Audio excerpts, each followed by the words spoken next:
जब एक देश की नब्ज, उसकी नीतियां और अफसरशाही ठीक से काम नहीं करती तो छोटे छोटे फैसले भी लोगों की जिंदगी को तोड़ देती है। दोस्तों, अगर आप हमारे इस सीरीज के पहले 4 एपिसोड मिस कर दिए हैं तो जरूर देखिएगा, पर इस वीडियो के देखने के बाद, क्योंकि वो सब भी उतने ही इम्पोर्टेंट है। पहले एपिसोड में हमने बात किया जीडीपी और आम आदमी की कमाई का गैप, दूसरे में गरीबी और इनइक्वालिटी की असलियत हमने बताई है, तीसरे में बेरोजगारी और डिग्री होने के बावजूद भी नौकरी ना मिलने का जंग, और चौथे एपिसोड में हमने बात किया हेल्थ केयर सिस्टम का कड़वा सच। इस एपिसोड में हम खोल कर देखेंगे राजनीति की प्राथमिकताएं और ब्यूरोक्रेसी की कमी दोनों मिलकर योजनाओं को कागजों तक सीमित रख देते हैं, और हम देखेंगे कौन सी बड़ी घटनाएं हैं या पैटर्न है जिससे ये चीज बार बार उभर के आती है।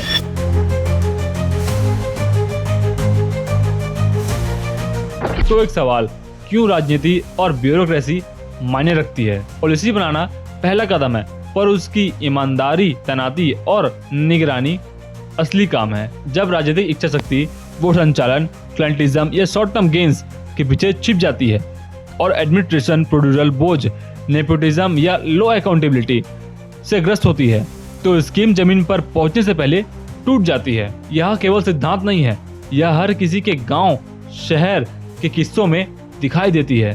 पैसा आता है पर समय पर नहीं, योजनाएं आती है पर स्थानीय अफसर उसका दुरुपयोग करते हैं। इतिहास की बड़ी घटनाएं, यूपीए दौर के कुछ बड़े controversies. Commonwealth game 2010, Delhi Commonwealth game के दौरान प्रोक्यूरमेंट, ओवर इनवॉइसिंग और ऑर्गेनाइजेटोरिक इरेगुलरिटीज बड़ी चर्चा में रही।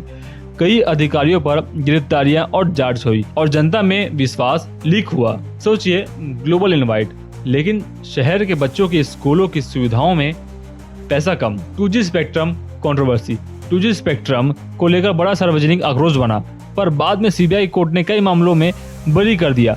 यानी हाई प्रोफाइल आरोप और कोर्ट का आउटकम दोनों है, और इससे यह भी दिखाई देता है कि मुद्दे बहुत जटिल और अक्सर अदालत निर्णय से तय होते हैं। यूपीए एरा में कुछ वेरी विजिबल स्कैंडल्स थे जो पब्लिक ट्रस्ट पर गहरा असर डालते हैं, पर हर एलिगेशन का जुडिशियल आउटकम अलग हो सकता है। एनडीए का दौर अलग तरह के विवादों और इन्फोर्समेंट से घिरा हुआ है। इन्फोर्समेंट एजेंसीज बढ़े। 2014 के बाद इन्फोर्समेंट एजेंसी यानी ईडी की रेड्स और इन्वेस्टिगेशन की संख्या बढ़ी। सरकार के एक पार्लियामेंट्री रिप्लाई में ईडी रेड्स में 2014 से 2022 के दौरान काफी उछाल दिखा। यह दिखाता है कि भ्रष्टाचार के खिलाफ कार्रवाई का तरीका बदल गया है। ज्यादा कार्रवाई और बड़े बड़े कॉर्पोरेट इंडिविजुअल पर ध्यान। हाई प्रोफाइल कंट्रोवर्सीज, एनडीए के समय भी उच्च स्तरीय कंट्रोवर्सीज रही। कुछ डिफेंस डील और बड़े बिजनेस ग्रुप को लेकर सवाल उठे, इन पर बहस जारी रही और कुछ मामलों में डिटेल्ड ऑडिट और इन्वेस्टिगेशन की मांग हुई। यहाँ मैं किसी एक पक्ष पर आरोप नहीं लगाऊंगा, बल्कि पब्लिक रिकॉर्ड और जर्नलिस्ट रिपोर्ट पर ध्यान देने का सुझाव दूंगा। जांच और सच्चाई, यहाँ सबसे जरूरी बात, पब्लिक परसेप्शन और जुडिशियल या फिर प्रूफ बेस्ड कंक्लूजन हमेशा मेल नहीं खाते।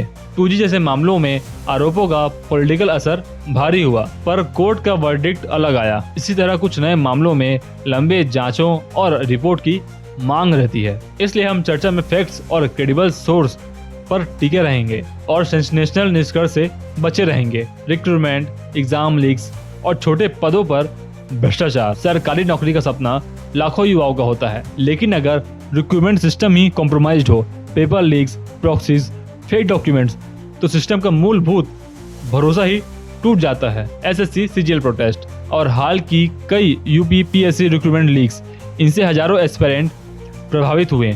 कई मामलों में सीबीआई, ईडी, लोकल स्टाफ ने अरेस्ट और प्रोब्स किए हैं। और ये सब क्यों खतरा है एक डेवलपमेंट के लिए? जब सबऑर्डिनेट या frontline public servant post irregular तरीके से भर दिए जाते हैं, तो छोटे अधिकारी जो लोगों के पास अंतिम जवाब होते हैं, वो ही भ्रष्ट अभ्यासों में उलझित हैं। और नतीजा यहाँ निकलता है कि योजनाएं जमीन पर सही लाभार्थियों तक नहीं पहुँचती, लोकल एडमिनिस्ट्रेशन की एफिशिएंसी गिरती, धन का लीकेज बढ़ता और यूथ का भरोसा सरकारी प्रक्रियाओं से टूटता है।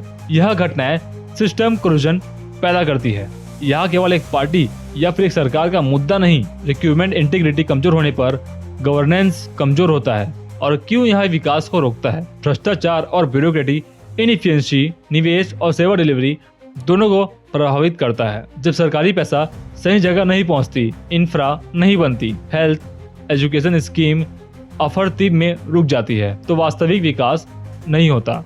ट्रांसपेरेंसी इंटरनेशनल जैसे इंडेक्स में लगातार मध्यम निम्न रैंकिंग होना भी ट्रस्ट और गवर्नेंस क्वालिटी का संकेत देता है। अब कुछ सोल्यूशन और कुछ लागू किए जा सकने वाले कदम। ट्रांसपेरेंट प्रोक्यूरमेंट और ई प्रोक्यूरमेंट, सब कुछ ऑनलाइन और ऑडिट ट्रायल्स के साथ।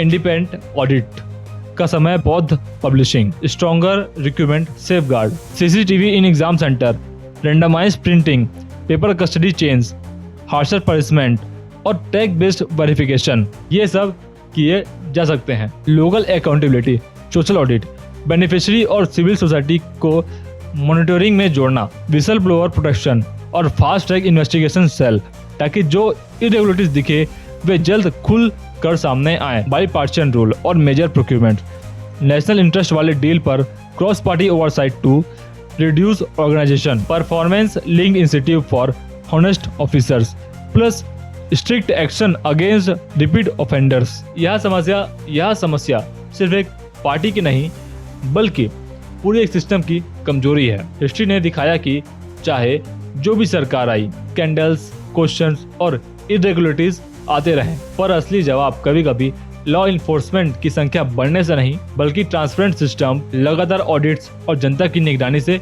मिलता है। अगर हम चाहते हैं कि इंडिया डेवलप्ड बने, हमें न सिर्फ पॉलिसीज लिखनी होगी बल्कि उन्हें लागू करने वाले सिस्टम को क्लीन, अकाउंटेबल और रिसाइलेंट बनाना होगा, वरना डेवलपमेंट सिर्फ आंकड़ों में रहेगी, लोगों की जिंदगी को नहीं बदलेगी। अगले एपिसोड में हम देखेंगे एडमिन रिफॉर्म की क्या लागत है और किन प्रैक्टिकल स्टेप से लोकल गवर्नेंस को मजबूत किया जा सकता है, जैसे पंचायत और म्युनिसिपल पार्टी, ताकि सरकार की नीति सीधा जनता तक पहुंचे। तो अगर आपको यह वीडियो और यह एपिसोड पसंद आया होगा तो हमें लाइक करिए, शेयर करिए और सब्सक्राइब जरूर करिएगा। तो मिलते हैं हमारे अगले एपिसोड में। नमस्कार।